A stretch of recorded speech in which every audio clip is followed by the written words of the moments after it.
Assalamualaikum warahmatullahi wabarakatuh.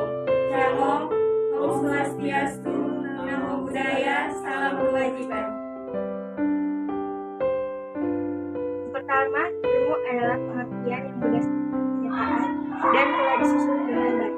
Dua, pengetahuan adalah informasi atau maklumat yang diketahui atau disadari oleh seseorang. Beli adalah keseluruhan barang yang diperlukan bagi kelangsungan dan penyelenggaraan informasi. Tek adalah singkatan dari ilmu pengetahuan dan teknologi. Tek adalah ilmu tentang perkembangan teknologi dan pengetahuan. Prestasi adalah proses suatu hal sehingga batas antara negara berubah. Saya akan memberikan jawaban tentang perkembangan iptek sesuai dan sebelum abad 20. Perkembangan iptek merupakan salah satu kunci pengembangan sebuah negara. Dengan iptek yang maju mampu mendorong kemajuan di berbagai sektor lain. Abad ke-21 ini terjadi dari sisi bidang ekonomi. Perkembangan teknologi abad 21 ditunjukkan dengan serba digitalnya kegiatan ekonomi. Dalam bidang pendidikan dibuktikan dengan penemuan berbagai teknologi baru yang dapat diakses oleh semua kalangan.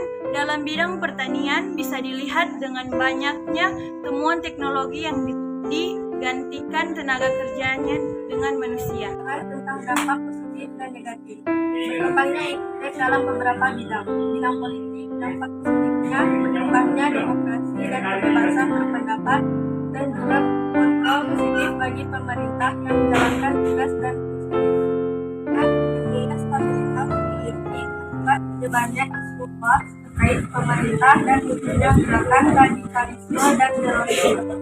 Bidang ekonomi, dampak positifnya makin meningkatnya investasi asing atau penanaman modal asing di negara kita. Positifnya makin menguatnya supremasi hukum, demokratisasi dan tuntutan terhadap dilaksanakannya hak asasi manusia. Dampak negatifnya ketahanan nasional, bahkan persatuan dan kesatuan bangsa. Saya akan membacakan tentang Undang-Undang ITE pasal 27, pasal 28, dan pasal 29. Pasal 27 ayat 1, setiap orang dengan sengaja dan tanpa hak mendistribusikan atau mentransmisikan atau membuat dapat diaksesnya informasi elektronik dan dokumen elektronik yang memiliki muatan yang melanggar kesusilaan. Pasal 27 ayat 2, setiap orang dengan sengaja dan tanpa hak mendistribusikan atau mentransmisikan atau membuat dapat diaksesnya informasi elektronik dan dokumen elektronik yang memiliki muatan perjudian. Pasal 27 ayat 3, setiap orang dengan sengaja dan tanpa hak mendistribusikan atau mentransmisikan atau dokumen membuat dapat diaksesnya informasi elektronik atau dokumen elektronik yang memiliki muatan penghinaan atau pencemaran nama baik. Pasal 27 ayat 4, setiap orang dengan sengaja dan tanpa hak mendistribusikan atau mentransmisikan atau membuat dapat diaksesnya informasi elektronik atau dokumen elektronik yang memiliki muatan pemerasan atau pengancaman. Setiap orang dengan sengaja dan tanpa hak menyebarkan berita bohong dan menyesatkan yang mengakibatkan kerugian konsumen dalam transaksi elektronik. Pasal 28 ayat 2, setiap orang dengan sengaja dan tanpa hak menyebarkan informasi yang ditunjukkan untuk menimbulkan rasa kebencian atau permusuhan individu dan atau kelompok masyarakat tertentu berdasarkan atas suku, agama, ras, dan antar golongan sara. Pasal 29, setiap orang dengan sengaja dan tanpa hak mengirimkan informasi elektronik atau dokumen elektronik yang berisi ancaman kekerasan atau menakut-nakuti yang ditunjukkan secara pribadi. 28. Setiap orang dengan sengaja dan tanpa hak menyebarkan berita bohong dan menyesatkan yang mengakibatkan kerugian konsumen dalam transaksi elektronik. Pasal 28 ayat 2. Setiap orang dengan sengaja dan tanpa hak menyebarkan informasi yang ditujukan untuk menimbulkan rasa kebencian atau permusuhan individu atau kelompok masyarakat tertentu berdasarkan atau suku, agama, ras, dan antar golongan. Syarat. Pasal 29.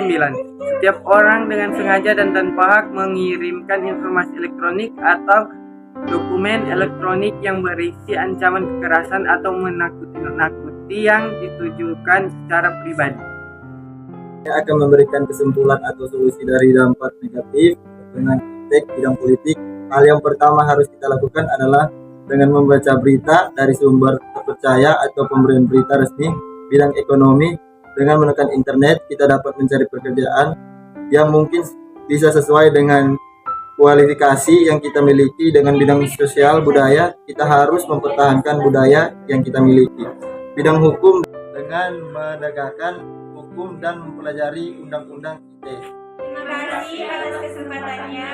Tidak ada